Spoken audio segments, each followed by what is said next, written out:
Hi, my name is Reginald Andre with ARC Solvers, a cybersecurity expert, and today is Monday, December the 21st, and I wanted to give you a new revelation that we're finding out that's being reported regarding the Solar Winds Orion hack, and that is all related to honeypot. Now, when you think of honeypot, you're probably thinking of Winnie the Pooh, but in cybersecurity, honeypot is basically a trap for the good guys to catch the bad guys. And more technical terms, we have the bad guys, they're called threat actors or hackers. And with the honeypots, the good guys essentially set up a system where they create like a virtual computer or server or whatever the case is. And what they want to happen is that they want bad guys to come into their systems. Yeah, that's right. They want bad guys to come into their systems. But the difference is that this is not a real production computer. This is not a real production network. It's like a fake network. And what they're trying to do is they want to know, what are hackers trying to do today? What is the latest and greatest? What are the new techniques that they're using? And you can find YouTube videos on it. I can link some below. And basically with the honeypot, what happens is that the bad guys think that, oh my gosh, this is ABC Corp, and I have access to ABC Corp. And now when they're in there, the bad guys are putting their tools, they're putting their techniques to try to get in, to try to infiltrate into this network. And then the good guys are essentially just watching and seeing like, oh wow, look at this technique, we've never seen this before. Oh, look at this program they're doing, we've never seen this before. Man, our antivirus hasn't caught this one. We got to make sure that we're on top of this. And this is kind of what the honeypot is.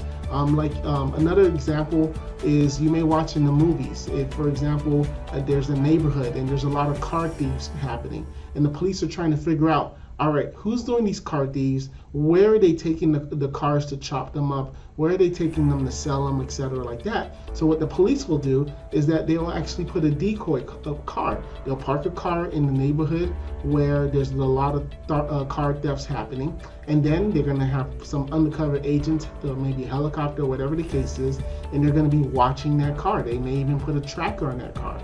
And then now their whole hopes is, who's the one breaking into the car? How are they breaking in?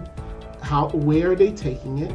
And then where are they selling the parts? So it's kind of like that same concept, but in this example, it's the honeypot in IT.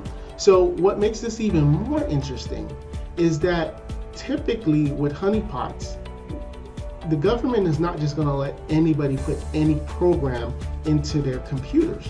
So what the government will do is they actually have whole departments, and what they'll do is that they will actually take, for example, in this case, the Solar Wind Orion version XXX, whatever the version number is, and they're going to put that application into this honeypot to see what happens. Will a virus all of a sudden appear? Will we see information trying to get out, and anything malicious?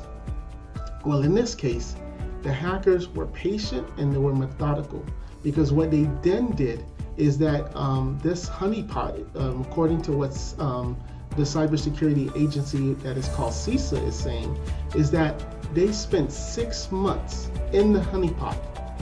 Silence, nothing.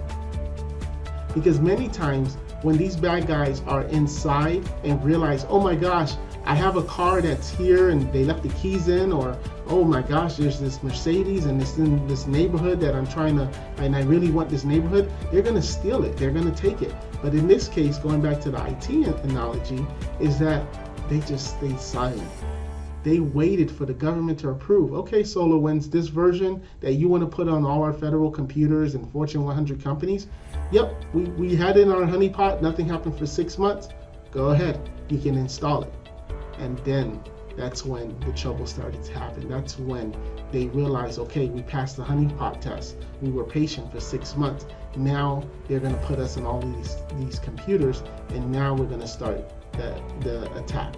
So this is exactly how the honeypot works. But in this case, like I said, these bad guys, threat actors, hackers, they were very patient, they were very methodical, and they made sure that when they were inside this honeypot, they didn't raise any red flags, so that way when they went into real computers, into the production computers, they can then do their malicious attacks. So that's the update that I have for you today for Monday, December 21st. We are a cybersecurity firm in Miami, and we always are talking about different cybersecurity happenings. Right now, the Solar Winds is the Super Bowl, so we're talking about this almost every day and just giving you different updates and letting you know how your business can be protected and what you have to do. So if you haven't already, please go ahead and hit the subscribe button and like our page, and we'll see you tomorrow for another live update. Thank you.